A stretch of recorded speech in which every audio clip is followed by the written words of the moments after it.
What's up, you guys? It's Nikki Valentine, the Style Shaman. I'm back once again with a video, and today we're talking about why, girl, you should stop apologizing, okay? I have been thinking about this topic all week, and I reached out on my Facebook to just hear from some other ladies and hear what was the experience going on outside of just myself. And I realized, girl, we apologize way too much for everything. So I'll give you a little backstory on where this came from. The other night, I was watching Don't Judge Me, Love and Hip Hop, Guilty Pleasure, and Trina was on there being interviewed by the founder of the Me Too movement, and I will never forget one of the things she said. She said, "Women apologize so much that it eventually reduces our self esteem." And I thought that was huge. She was like, "You get to a point where you literally apologize so much for what you say, what you think, who you are, how you present yourself, all of these things that eventually it starts to bleed into your brain and lowers your self esteem and lowers your image of yourself to yourself." And I thought to myself, that is so true. I do it. So many women I know do it, and we do it in situations that we don't even realize, and it's dragging down our self esteem. So, A, we need to stop that shit. B, we need to figure out when, where, and why we do it and dig into that so we can get rid of this pattern of behavior. So, one of the things I realize is that in our personal relationships, we apologize the most. There's a lot of people like myself that have either seen conflict, seen divorce, seen bad relationships in their past, whether it was your parents, whether it was someone in your family, whatever. And it has created this people pleasing mentality. So what happens is you don't want there to be any ruffled feathers. You don't want there to be any confrontations. You don't want any bad vibes. So you apologize for everything and you try to take on the conflict and eradicate it yourself, which is crazy because half the time you really didn't do anything and it has nothing to do with you. So I'll give you an example. A lot of times in relationships, we will do the smallest thing and apologize. And it's so weird that you do it so many times that you don't notice. Like, oh, I accidentally bumped you. Oh, sorry about that. Oh, my cup was set down too loud. Oh, sorry. Oh, I made a noise that was too loud. Oh, sorry about that. We do it all the time and don't even realize, especially in relationships. Why? Because we want to present our best self to that person. We want them to know that we're this high version of ourselves. So we tend to apologize for anything that we think is outside of that ideal image of ourselves. I'm here to tell you that that's bullshit. The people that you love and that are in your life love you for exactly who you are. If they thought all of those things that you did were annoying, they probably wouldn't be in your life. So therefore, you probably do not have to apologize about every single thing that you do because the people that are around you, they know who you are and they understand what's up, right? So we do this in relationships. I find that we do it with family a lot because we don't want to ruffle feathers. Once again, we don't want to be the black sheep. We don't want to be the one that sticks out. So a lot of times we'll apologize for who we are, who we like, what we do, what we spend our money on, what we say if our opinion is contrary to, some of the opinions in our family. We'll apologize for that. When really, again, this is your family. They can't quit you, girl. There's nowhere they can go. Like, this is your family. But because we fear rejection from the people that we love the most, we tend to over apologize for things so that we can stay in their good graces. I just want to encourage you and let you know that the people that are in your life, if they really love you, they will stick around. They do not require you to apologize for who you are 24/7 because they love who you are. So there's that. So I realize we do that. I'm guilty of it too. One of the other things I found though is that we apologize a lot in the workplace. And forgive me, New York is very loud, hence the sirens. But one of the things I realize is that in the workplace, we apologize way more than men. And when I say way more than men, I mean like men don't apologize in the workplace. They just feel how they feel and that's it. I realized that during presentations, during calls, during meetings, I watch women in the room and I watch how they will say something and then take their own power back. Such as, oh, does that make sense? Do you know what I mean? Does that seem okay? We do that a lot. We'll make a statement and then ask if it makes sense. Of course it makes sense.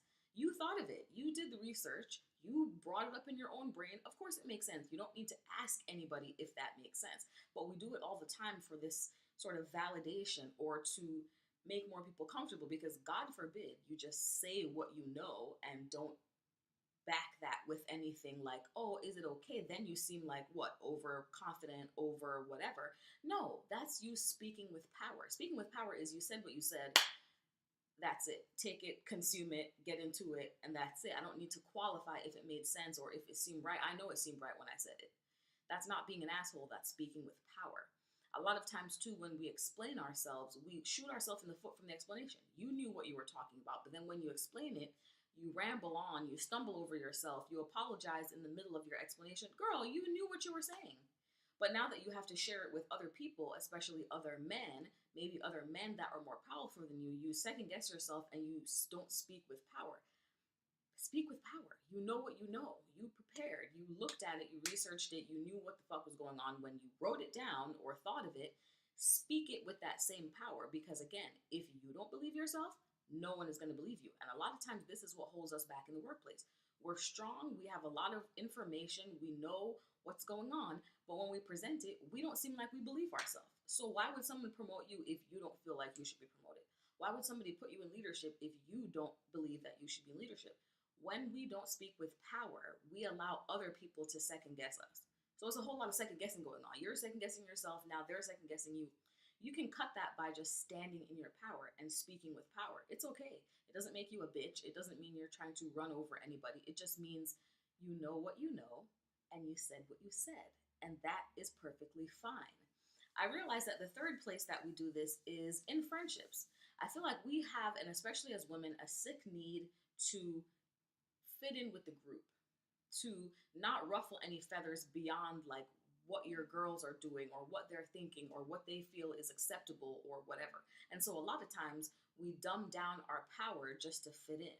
I was in a situation recently where I went out to dinner with a bunch of people. They were all gassed about the cuisine and were pressuring me like, you should eat this. Why aren't you eating it? You should be more cultured. You should jump in and try to. Okay, I got to a point where I was so uncomfortable and I thought to myself, okay, I can either eat it and be uncomfortable, or I can just not eat it and not say anything and feel more uncomfortable and probably be perceived as a bitch, or I can actually just say what I'm feeling, which is that I don't feel comfortable eating this. It's not in the palette of things that I usually put in my body. I'm sensitive about what I put in my body because that's just how I am. So I don't think I'm going to eat these few. If there's something that comes around that I like, I'll get into it. But up until then, I'm just going to chill and relax and I'm not really going to eat that. Would you believe that in me doing that saved my fucking weekend? Do you want to know why? Every single person at that table got food poisoning. Now, if I was so busy wanting to fit in with them and not able to speak in power of who I am and what I do, I would have had food poisoning right along with them. I knew in my spirit something didn't look right. We play ourselves so much by being afraid to speak in our power and stand in what we believe and what we think to be true. I'll give you another example. On this same trip, which you guys will hear about, I was recently in Spain and in Portugal, which was amazing. I'm going to do a couple videos on that. But I was overseas and I was with a bunch of people. It's 2 a.m. They're like, oh, let's go out. Okay, I entertained it. We started walking around some streets that, honey, I know the hood when I see it. Like, I don't. I don't know how else to put it to y'all, but I know the hood when I see it. I know when things are sketchy. I know when it's neighborhoods I should not be in at 2 o'clock in the morning.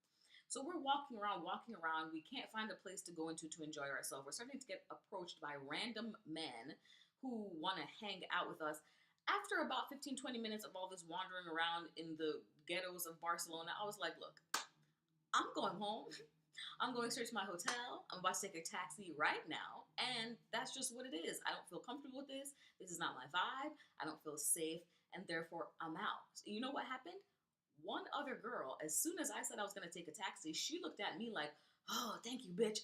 And was like, oh, I'm going to bed too. I'm going to jump in the cab with her and go home. And when we were in the car, what she said to me is, I am so glad that somebody had the courage to speak up and leave because I didn't have the power to do it and I was really just waiting for someone to save me. See, this is the thing.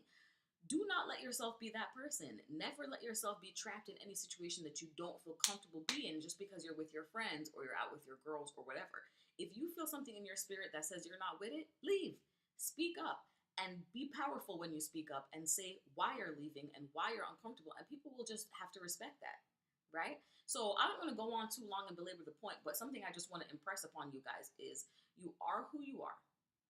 You like what you like. You think what you think. You know what you know. You do not have to second guess any of those things just because you're around people that may not get it, may not agree, may not have the same thought, or may not have the same background and understanding that you have. It's okay. That's totally okay. You don't always have to fit in. Sometimes you have to lead. You can't fit in if you're leading. You can't fit in with the pack if you're in the front, right? So as women, we have to be okay with being in the front and saying, I don't do that. I'm not with that. This is what I think. Here's the research that I came up with. Isn't it good? Here is what I know. Get into it. I'm not going to ask you if it makes sense because I know it makes sense. Oh, here's what I will do, what I won't do, how I feel. Speak with power. It does not make you a bitch. It does not make you a bad person. It doesn't make you Attila the Hun and trying to like rule the world. It makes you a person that has confidence and self-esteem, that knows that you're smart and fierce and that you know what you know. So just wanted to come through and say that to y'all. Stop apologizing and speak with power. Okay? Mwah. Love y'all.